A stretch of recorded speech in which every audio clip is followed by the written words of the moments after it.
사랑하는 성도님들, 오늘 이 밤에 이 말씀 앞에 잠시 멈추어 서 계시다는 사실만으로도 여러분의 마음 깊은 곳에는 이미 하나님을 향한 갈망이 조용히 살아있다는 것을 저는 조심스럽게 느끼게 됩니다. 하루를 마무리하는 이 시간, 이 말씀이 여러분의 마음에 작은 쉼이 되고 위로가 된다면 이 채널을 구독해 주시고 좋아요를 눌러 주시며 이 말씀이 필요할 것 같은 분들과 함께 나누어 주시면 감사하겠습니다. 여러분의 그 작은 참여가 하나님의 말씀이 더 많은 마음에 닿을 수 있도록 조용히 길을 열어줍니다. 잠시 마음을 가라앉히시고 지금 이 시간만큼은 다른 생각은 내려놓은 채 말씀 앞에 조용히 머물러 보시기 바랍니다. 그럼 이제 말씀을 시작하겠습니다. 우리는 오랫동안 한 가지 생각을 너무 자연스럽게 품고 살아왔습니다. 기도는 길어야 하고 말은 많아야 하며 시간을 들여야 하나님께서 더 기뻐하신다는 생각 말입니다. 그래서 기도를 마치고 나서도 왠지 모르게 마음 한켠이 편치 않아서 내 기도가 너무 짧았던 것은 아닐까, 조금 더 말을 보탰어야 했던 것은 아닐까 하고, 정말 기도는 길수록 좋은 것일까요? 그런데 여러분, 정말 기도는 길수록 좋은 것일까요? 우리가 말을 많이 해야 하나님께서 우리의 마음을 더 깊이 알아주시는 것일까요? 혹시 짧게 드린 기도는 성의 없는 기도가 되는 것은 아닐까요? 여러분 한번 생각해 보시면 금방 이해가 되실지도 모르겠습니다. 성인이 된 자녀가 오랜만에 전화를 걸어왔는데 전화하는 내내 자신의 이야기만 길게 늘어놓고 정작 부모의 안부는 묻지 않은 채 전화를 끊는다면 부모의 마음이 마냥 편하지만은 않을 것입니다. 반대로 말이 길지 않아도 요즘은 좀 어떠세요? 그 한마디를 먼저 건네는 전화라면 부모의 마음은 오히려 더 깊이 움직이지 않겠습니까? 하나님도 그러하십니다. 하나님은 우리의 사정을 모르셔서 우리가 길게 설명해 드려야 이해하시는 분이 아니시고, 우리의 필요를 알지 못해 말을 많이 해야 마음이 움직이시는 분도 아니십니다. 이미 다 알고 계시기에 우리가 어떤 마음으로 하나님 앞에 서 있는지를 먼저 보고 계시는 분이십니다. 놀랍게도 예수님께서는 기도를 가르치시면서 사람들이 너무도 당연하게 여겨왔던 그 기준을 조용하지만 분명하게 바로잡으셨습니다. 너희가 기도할 때에 이방인과 같이 중언부언하지 말라. 마태복음 6장 7절. 이 말씀은 기도를 대충 하라는 뜻도 아니고 기도를 줄이라는 명령도 아닙니다. 이 말씀 속에 담긴 예수님의 마음은 분명합니다. 하나님은 기도의 길이를 재고 계시지 않으며 기도의 분량으로 우리의 믿음을 판단하지 않으신다는 것입니다.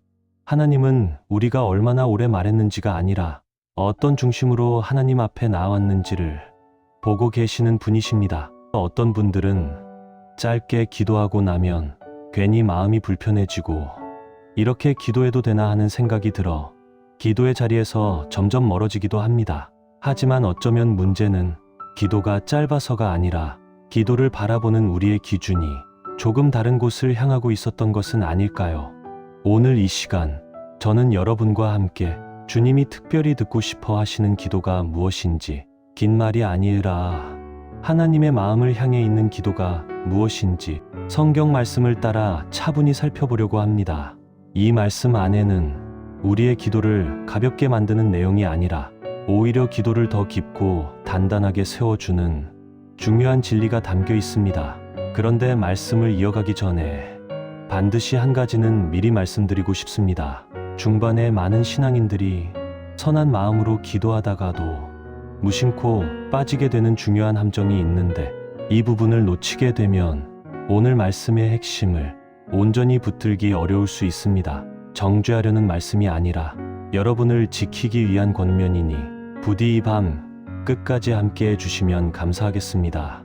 자, 그러면 지금부터 주님이 왜 우리의 긴 기도를 원하시지 않는지, 그리고 주님이 특별하게 듣고 싶어 하시는 기도가 무엇인지 말씀을 따라 하나씩 살펴보도록 하겠습니다.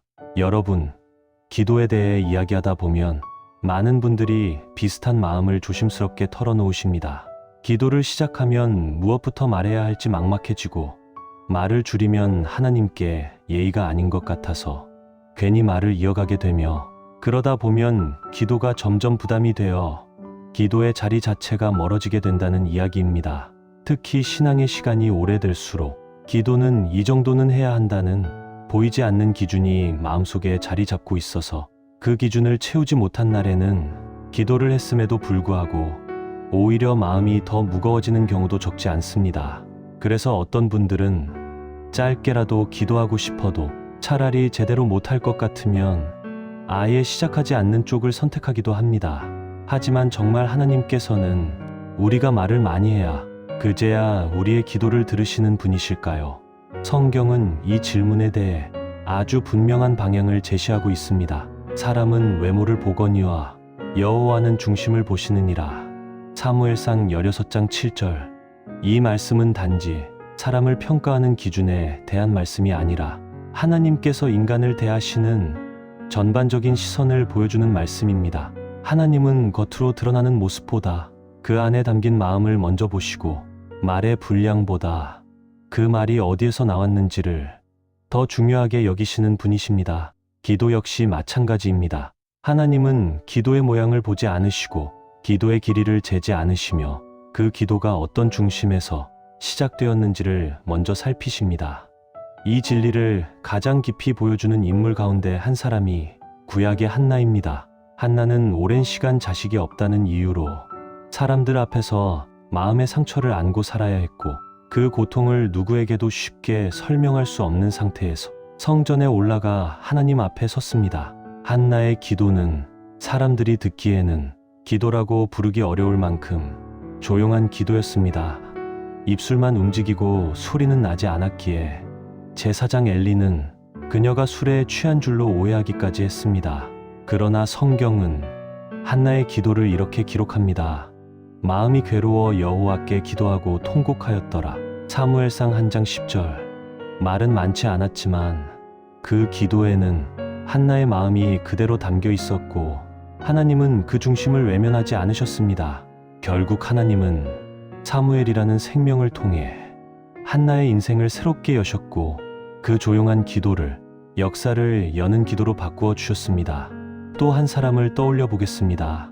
느헤미야는 왕 앞에서 이스라엘의 운명이 걸린 질문을 받았을 때 긴 기도를 드릴 수 있는 여유로운 상황에 있지 않았습니다. 그는 성경에 기록된 대로 하늘의 하나님께 묵도하고 아주 짧은 기도를 드린 뒤 왕에게 대답합니다. 느헤미야 2장 4절. 그 짧은 순간의 기도는 말로 길게 이어진 기도가 아니었지만 하나님을 향한 신뢰와 의탁이 그 안에 분명히 담겨 있었습니다. 하나님은 그 기도를 짧다고 지나치지 않으셨고 오히려 그 중심을 사용하셔서 이스라엘의 회복이라는 큰 사명을 이루어 가게 하셨습니다. 예수님께서도 이와 같은 진리를 분명히 말씀하셨습니다. 하나님이여 불쌍히 여기소서 나는 죄인이로소이다. 누가복음 18장 13절. 이 기도는 세리가 드린 기도였습니다. 그는 긴 말을 하지 않았고 자신을 변명하지도 않았으며 오직 하나님 앞에서 자신의 중심을 있는 그대로 드렸습니다. 예수님은 그 짧은 기도를 의롭다 하셨고 많은 말을 했던 바리새인의 기도보다 하나님께 닿았다고 말씀하셨습니다. 여러분, 이 모든 장면을 가만히 묶어보면 하나의 공통된 메시지가 드러납니다. 하나님은 말이 적은 기도를 더 좋아하신다는 뜻이 아니라 중심이 하나님을 향해 있는 기도를 기뻐하신다는 것입니다. 출근길 차 안에서 드리는 짧은 한 문장의 기도, 잠들기 전 힘없이 흘러나오는 고백, 설거지를 하며 조용히 건네는 속삭임 같은 기도라도 그 마음이 하나님께 닿아 있다면 그 기도는 결코 가볍지 않습니다. 기도의 길이를 줄이자는 말이 아닙니다. 기도의 시간을 없애자는 말은 더더욱 아닙니다. 다만 우리의 기준을 조금 내려놓고 하나님의 기준으로 기도를 다시 바라보자는 것입니다. 여러분의 기도는 지금 어디를 향하고 있습니까? 말을 채우는 데에 더 많은 힘을 쓰고 계십니까? 아니면 하나님 앞에 서는 데에 마음을 더 기울이고 계십니까? 이 첫 번째 진리를 마음에 차분히 담고 나면 기도는 더 이상 부담이 아니라 삶의 어느 순간에도 이어질 수 있는 자연스러운 대화가 되기 시작합니다.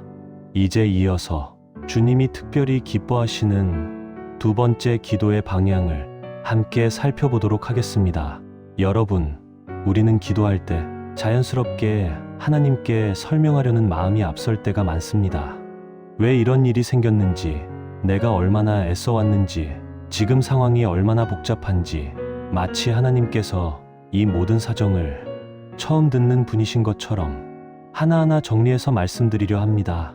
그래야 마음이 조금 놓이고, 그래야 기도를 제대로 한 것 같고, 그래야 하나님께 예의를 갖춘 것 같다는 생각이 들기 때문입니다.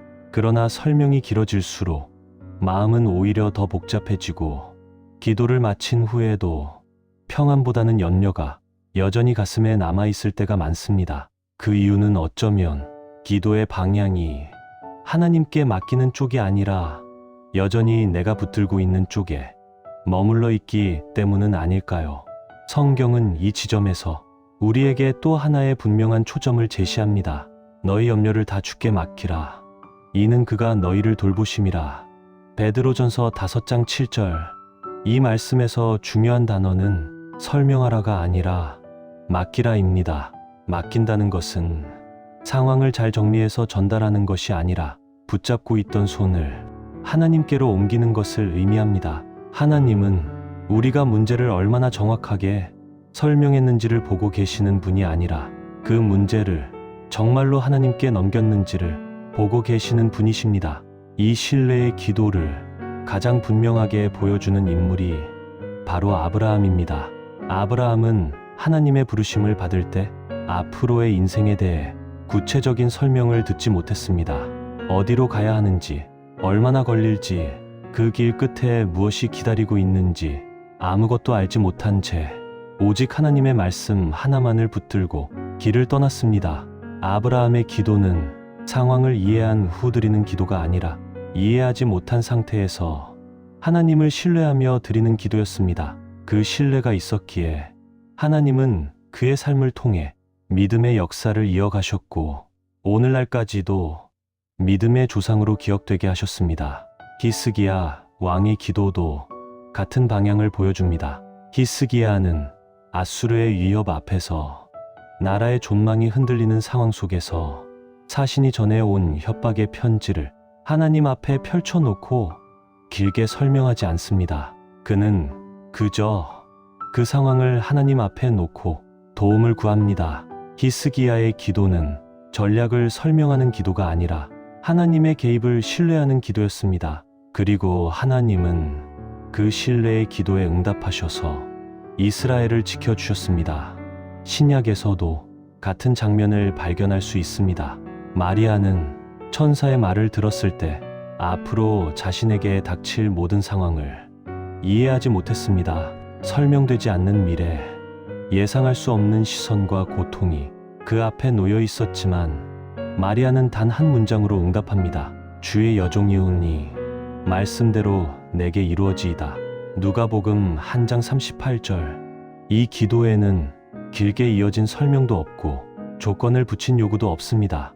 그러나 이 짧은 고백 안에는 하나님을 전적으로 신뢰하는 깊은 믿음이 담겨 있었습니다.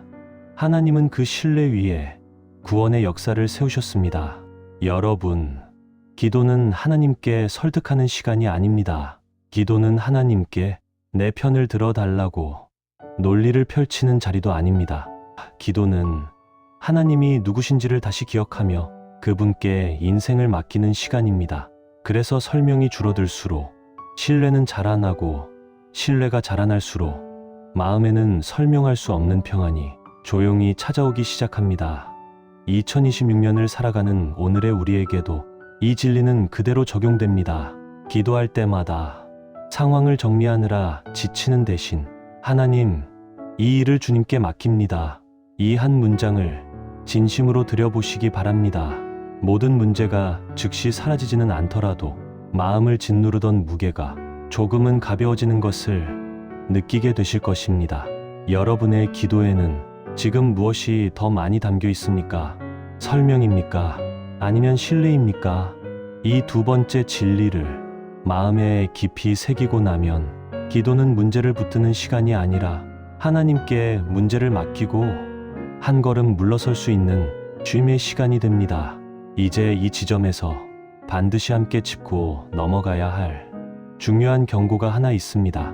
많은 신앙인들이 바로 여기에서 길을 잃기 때문입니다. 사랑하는 성도님들, 지금부터는 반드시 귀 기울여 들어주셔야 할 중요한 경고의 말씀을 드리려고 합니다. 이 부분은 많은 신앙인들이 선한 마음으로 시작했다가도 가장 쉽게 빠지는 함정이기 때문입니다. 정죄하려는 말씀이 아니라 여러분을 지키기 위한 말씀이니 잠시 마음을 모으고 함께 들어주시기 바랍니다. 기도를 더 잘하고 싶어서, 하나님께 더 가까이 가고 싶어서 시작했는데 어느 순간 기도가 기쁨이 아니라 부담이 되고 쉼이 아니라 의무가 되며 하나님 앞에 나아가는 시간이 오히려 무거워질 때가 있습니다. 바로 그 지점에 오늘 우리가 반드시 분별해야 할 함정이 있습니다. 예수님 시대의 바리새인들은 기도를 매우 중요하게 여겼던 사람들이었습니다. 그들은 정해진 시간에 기도했고 사람들 앞에서 기도의 모범을 보였으며 기도의 형식과 분량을 철저히 지켰습니다. 겉으로 보기에는 누구보다 경건해 보였고 누구보다 기도를 잘하는 사람들처럼 보였습니다. 그러나 예수님은 그들의 기도를 기뻐하지 않으셨습니다. 기도의 대상이 하나님이 아니라 사람이 되어버렸기 때문입니다. 그들의 기도는 하나님께 드려졌지만 사실상 사람의 시선을 향해 있었고 하나님의 마음보다 사람의 평가를 더 의식하는 기도가 되어버렸습니다. 기도를 많이 하는 것 자체가 문제가 아니었습니다. 기도를 길게 드리는 것도 잘못이 아니었습니다. 문제는 그 기도가 하나님과의 관계를 깊게 하지 못하고 오히려 자기 의를 쌓는 도구로 변질되었다는 데 있었습니다. 또 한 사람을 떠올려 보겠습니다. 이스라엘의 초대 왕 사울입니다. 사울은 하나님께 제사를 드렸고 기도의 형식을 지키려 했으며 겉으로 보기에는 하나님을 찾는 사람처럼 보였습니다. 그러나 결정적인 순간마다 사울은 하나님의 때를 기다리지 못했습니다. 사울은 사람들이 흩어질까 두려워 하나님의 명령을 앞당겼고 기도의 자리를 자신의 조급함을 합리화하는데 사용하고 말았습니다. 그 결과 사울은 하나님께서 원하셨던 순종을 놓치게 되었고 기도는 있었지만 하나님의 뜻에서 점점 멀어지게 됩니다. 이 두 인물의 공통점은 분명합니다. 기도는 있었지만 하나님께 머무는 마음은 점점 사라지고 있었다는 사실입니다. 여러분, 이 경고는 기도를 줄이라는 말씀이 아닙니다. 열심을 버리라는 뜻도 아닙니다. 오히려 그 반대입니다. 기도의 중심을 다시 하나님께로 돌려놓자는 말씀입니다. 혹시 여러분의 기도가 이런 모습으로 바뀌어 있지는 않습니까? 기도를 하지 않으면 괜히 불안해지고 기도의 분량을 채우지 못하면 스스로를 정죄하게 되며 기도를 통해 하나님께 나아가기보다 기도를 잘했는지 못했는지를 점검하는데 더 많은 에너지를 쓰고 있지는 않으십니까? 기도는 하나님께 점수를 받는 시간이 아닙니다. 기도는 하나님 앞에서 있는 그대로 서는 시간입니다. 사랑하는 성도님들, 이 말씀은 결코 여러분을 꾸짖기 위한 말씀이 아닙니다. 오히려 그동안 기도를 열심히 지켜오신 분들, 기도를 소중히 여겨오신 분들을 지키기 위한 말씀입니다.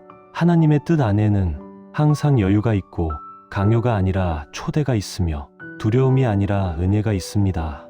기도의 자리에서 혹시 마음이 점점 굳어가고 있었다면 그것은 여러분의 믿음이 약해서가 아니라 기도의 방향이 조금 어긋나 있었을 뿐입니다. 하나님은 지금 이 순간에도 여러분을 다시 편안한 기도의 자리로 부르고 계십니다. 이 경고를 마음에 담고 나면 이제 우리는 기도를 잘해야 한다는 부담에서 벗어나 하나님과 함께 머무는 기도로 한 걸음 더 나아갈 준비가 됩니다. 이제 마지막으로 주님이 가장 기뻐하시는 세 번째 기도의 방향을 함께 살펴보도록 하겠습니다. 여러분, 우리는 기도를 이야기할 때 자연스럽게 무엇을 해야 하는지부터 떠올립니다. 얼마나 기도해야 하는지, 어떻게 기도해야 하는지, 무엇을 구해야 하는지 말입니다. 그래서 기도는 점점 해야 할 일의 목록처럼 느껴지고 잘 해내야 하는 과제가 되기도 합니다. 그러나 성경이 말하는 기도의 본질은 무언가를 해내는 데 있지 않습니다. 기도의 중심에는 하나님과 함께 머무는 시간이 있습니다. 아무것도 해결되지 않은 것처럼 보여도, 상황이 달라지지 않은 것처럼 느껴져도 그분 앞에 그대로 머무는 것, 그 자체가 기도의 핵심입니다. 이 모습을 가장 잘 보여주는 인물이 다윗입니다. 다윗은 인생의 많은 순간을 도망자처럼 살아야 했고, 왕이 된 이후에도 끊임없는 위협과 갈등 속에 놓여 있었습니다. 그럼에도 다윗의 시편을 읽어보면 그의 기도는 문제를 나열하는 데서 끝나지 않고 하나님이 누구신지를 고백하는 자리로 이어집니다. 여호와는 나의 목자시니 내게 부족함이 없으리로다. 시편 23편 1절. 이 고백은 모든 문제가 해결된 후에 나온 말이 아닙니다. 여전히 골짜기를 지나고 있는 가운데서, 여전히 두려움이 존재하는 상황 속에서 다윗은 하나님 앞에 머무르며 그분이 어떤 분이신지를 다시 붙들었습니다. 이 머무는 기도 속에서 다윗은 문제보다 하나님을 더 크게 보게 되었고, 그 시선이 그의 마음을 지켜주었습니다. 신약에서도 같은 장면을 발견할 수 있습니다. 마르다와 마리아의 이야기입니다. 마르다는 예수님을 맞이하기 위해 분주히 움직였고, 마리아는 예수님의 발치에 앉아 그분의 말씀을 들었습니다. 겉으로 보기에는 마르다가 더 열심히 섬기는 것처럼 보였지만 예수님은 마리아의 선택을 더 좋은 것이라고 말씀하셨습니다. 마리아가 선택한 것은 아무것도 하지 않는 태만함이 아니라 예수님 곁에 머무는 자리였습니다. 그 자리는 문제를 해결하는 자리는 아니었지만 관계를 회복하는 자리였고, 그 관계 안에서 삶의 방향이 다시 정리되는 자리였습니다. 예수님 자신도 이 머무는 기도의 삶을 몸소 보여주셨습니다. 사역이 가장 바쁘고 사람들이 몰려들던 순간마다 예수님은 홀로 물러나 아버지께 기도하셨습니다. 그 기도는 무언가를 더 얻기 위한 시간이 아니라 아버지와의 관계 안에 다시 머무는 시간이었습니다. 예수님은 기도를 통해 사명을 버티신 것이 아니라 아버지와의 관계 안에 머무르며 사명을 살아내셨습니다. 그래서 예수님의 기도는 항상 고요했고 항상 중심을 잃지 않았습니다. 여러분, 머무는 기도는 특별한 기술이 필요하지 않습니다. 길게 말할 필요도 없고 형식을 갖출 필요도 없습니다. 그저 하나님 앞에 지금의 마음 그대로 서는 것, 아무 말이 떠오르지 않아도 그 자리를 떠나지 않는 것, 그것이 머무는 기도입니다. 어떤 날은 한 문장도 나오지 않을 수 있고, 어떤 날은 한숨만 흘러나올 수도 있습니다. 그러나 하나님은 그 침묵의 자리에서도 여전히 일하고 계시며 그 머무름을 통해 우리의 마음을 다듬고 계십니다. 2026년을 살아가는 오늘의 우리에게 이 기도는 더욱 필요합니다. 계속해서 무언가를 해내야 하고 끊임없이 결과를 보여줘야 하는 세상 속에서 하나님 앞에서만큼은 아무것도 증명하지 않아도 되는 그 자리가 필요하기 때문입니다. 여러분의 기도는 지금 애쓰는 기도입니까? 아니면 머무는 기도입니까? 문제를 해결하기 위해 하나님을 찾고 계십니까? 아니면 하나님을 찾기 위해 그분 앞에 머물고 계십니까? 이 세 번째 진리를 마음에 담고 나면 기도는 더 이상 부담스러운 의무가 아니라 하루를 살아낼 힘을 조용히 공급받는 쉼의 자리가 됩니다. 이제 이 말씀을 마음에 정리하며 오늘 나눈 모든 내용을 기도로 올려드릴 준비를 해보겠습니다. 이제 오늘 말씀을 조용히 한번 정리해 보겠습니다. 우리는 오늘 주님이 어떤 기도를 기뻐하시는지를 말씀을 따라 차분히 살펴보았습니다. 주님은 긴 기도보다 중심이 담긴 기도를 들으시고 설명이 많은 기도보다 신뢰가 담긴 기도를 기뻐하시며 애쓰는 기도보다 하나님 앞에 머무는 기도를 귀하게 여기신다는 사실을 함께 나누었습니다. 이 세 가지는 기도를 어렵게 만드는 기준이 아니라 기도를 다시 살게 하는 방향입니다.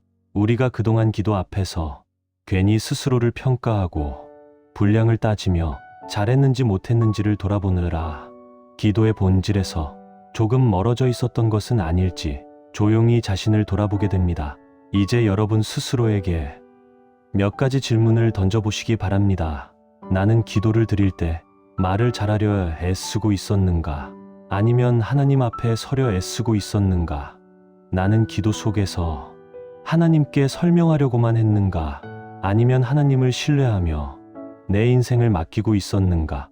나는 기도를 통해 무언가를 얻어내려 했는가? 아니면 하나님과 함께 머무는 시간을 소중히 여기고 있었는가? 이 질문 앞에서 정답을 찾으려 하지 마시고 있는 그대로의 마음으로 하나님 앞에 서보시기 바랍니다. 이제 함께 기도하겠습니다. 저를 따라 한 문장씩 천천히 기도하십시오. 소리 내어 따라 하셔도 좋고 마음속으로 고백하셔도 괜찮습니다. 중요한 것은 지금 이 순간의 진심입니다. 눈을 감으시고 마음을 조금 내려놓으십시오. 하나님 아버지, 오늘도 저를 이 기도의 자리로 불러주셔서 감사합니다. 제가 기도의 분량에 집착했던 마음을 주님 앞에 내려놓습니다. 말을 잘하려 했던 기도보다 주님 앞에 서는 기도를 회복하게 하옵소서. 설명으로 채웠던 기도를 신뢰로 바꾸어 주옵소서. 애쓰며 버티던 기도에서 주님 앞에 머무는 기도로 저를 인도하여 주옵소서. 짧은 기도도 귀히 여기시는 주님을 오늘 다시 믿습니다. 예수님의 이름으로 기도드립니다. 아멘. 이제 함께 선포하겠습니다. 여러분의 입으로 천천히 그러나 분명하게 따라 고백해 주시기 바랍니다. 나는 하나님 앞에 중심으로 섭니다. 나는 기도의 길이가 아니라 기도의 방향을 붙듭니다. 나는 설명보다 신뢰를 선택합니다. 나는 애씀보다 머무름을 선택합니다. 나는 짧은 기도도 귀히 여기시는 하나님을 신뢰합니다. 나는 오늘도 하나님과 동행합니다. 아멘. 사랑하는 믿음의 가족 여러분, 이 말씀이 오늘 밤 여러분의 기도에 조용한 방향이 되기를 축복합니다. 말이 많지 않아도, 문장이 길지 않아도 하나님 앞에 서 있는 그 순간이 이미 충분하다는 사실을 기억하시기 바랍니다. 이 영상이 여러분의 기도 생활에 작은 위로와 힘이 되었다면 구독과 좋아요로 함께 해주시고, 이 말씀이 필요할 것 같은 분들과 조용히 나누어 주시면 감사하겠습니다. 오늘도 여러분의 밤과 내일의 걸음 위에 하나님의 평안이 가득하기를 축복합니다. 주님의 이름으로 축복하며 기도합니다. 아멘.